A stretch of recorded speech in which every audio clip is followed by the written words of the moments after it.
ৰাজঘাটত উপস্থিত হৈ শ্ৰদ্ধাঞ্জলি জ্ঞাপন কৰিছে ৰাছিয়াৰ ৰাষ্ট্ৰপতি ভ্লাদিমিৰ পুটিনে।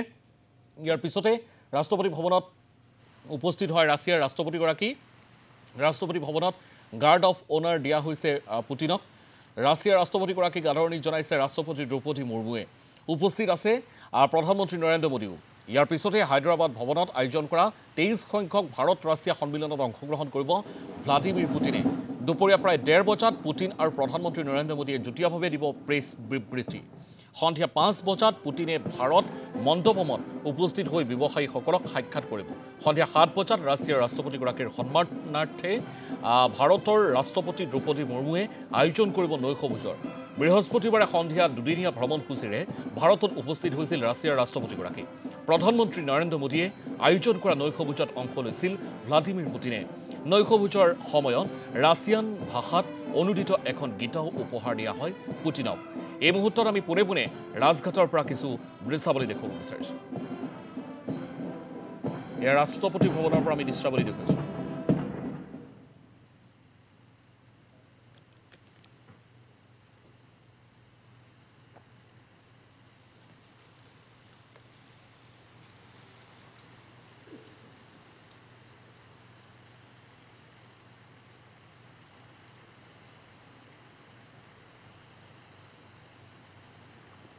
এয়া আমি দৃশ্যাৱলী দেখুৱাই আছোঁ ৰাষ্ট্ৰপতি ভৱনৰ পৰা। আপোনালোকে দেখিছে প্ৰথম অৱস্থাত ৰাজঘাটত উপস্থিত হৈছিল আৰু তাৰ পিছতে শ্ৰদ্ধাঞ্জলি জ্ঞাপন কৰিছিল ৰাছিয়াৰ ৰাষ্ট্ৰপতি ভ্লাদিমিৰ পুটিনে। ইয়াৰ পিছতে ৰাষ্ট্ৰপতি ভৱনত এয়া উপস্থিত হৈছে ৰাছিয়াৰ ৰাষ্ট্ৰপতিগৰাকী। আৰু ৰাষ্ট্ৰপতি ভৱনত গাৰ্ড অফ অনাৰ দিয়া হৈছে পুটিনক। আমি সেই দৃশ্যাৱলী দেখুৱাইছোঁ। আৰু ৰাছিয়াৰ ৰাষ্ট্ৰপতিগৰাকীক আদৰণি জনাই ৰাষ্ট্ৰপতি দ্ৰৌপদী মুৰ্মুৱে আৰু উপস্থিত আছে প্ৰধানমন্ত্ৰী নৰেন্দ্ৰ মোদীও। ইয়াৰ লগতে হায়দৰাবাদ ভৱনত আয়োজন কৰা 23 সংখ্যক ভাৰত ৰাছিয়া সন্মিলনতো ইয়াৰ পৰৱৰ্তী কাৰ্যসূচী হিচাপে অংশগ্ৰহণ কৰিব ভ্লাদিমিৰ পুটিনে। এই মুহূৰ্তত আমি ৰাষ্ট্ৰপতি ভৱনৰ কাৰ্যসূচী দেখুৱাই আছোঁ।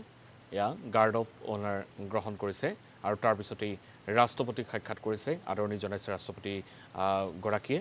আৰু সমান্তৰালভাৱে ভাৰতৰ প্ৰধানমন্ত্ৰী নৰেন্দ্ৰ মোদীয়েও সাক্ষাৎ কৰিছে ভ্লাদিমিৰ পুটিনক। আৰু ভাৰতৰ বাবে আন্তঃৰাষ্ট্ৰীয় প্ৰেক্ষাপটৰ এটা ভাল খবৰ। আন্তঃৰাষ্ট্ৰীয় বিভিন্ন ধৰণৰ দিশ সন্দৰ্ভত আজি বিয়লি ভাগলৈ যথেষ্ট আলোচনাৰ থল আছে। সেইসমূহত প্ৰধানমন্ত্ৰীগৰাকীয়ে নিশ্চিতভাৱে আলোচনা কৰিব। এই মুহূৰ্তত আমি উল্লেখ কৰিব বিচাৰিছোঁ শেহতীয়া খবৰসমূহ। আৰু সন্ধিয়া 5 বজাত ব্যৱসায়ীসকলক সাক্ষাৎ কৰিব পুটিনে। অৰ্থনৈতিক দিশৰ বিষয়ত হয়তো কিছু বিশদভাৱে আলোচনা কৰিব। সন্ধিয়া ৰাছিয়াৰ ৰাষ্ট্ৰপতিগৰাকীৰ সন্মানাৰ্থে আয়োজন কৰা হৈছে এক নৈশভোজৰো। আমি এই মুহূৰ্তত ৰাষ্ট্ৰপতি ভৱনৰ পৰা দৃশ্যাৱলী দেখুৱাইছোঁ।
একেলগে দেখিবলৈ পোৱা গৈছে ৰাষ্ট্ৰৰ প্ৰধানমন্ত্ৰীগৰাকী নৰেন্দ্ৰ মোদীক দেখিবলৈ পোৱা গৈছে। কাষতে আছে ভাৰতৰ ৰাষ্ট্ৰপতি দ্ৰৌপদী মুৰ্মু।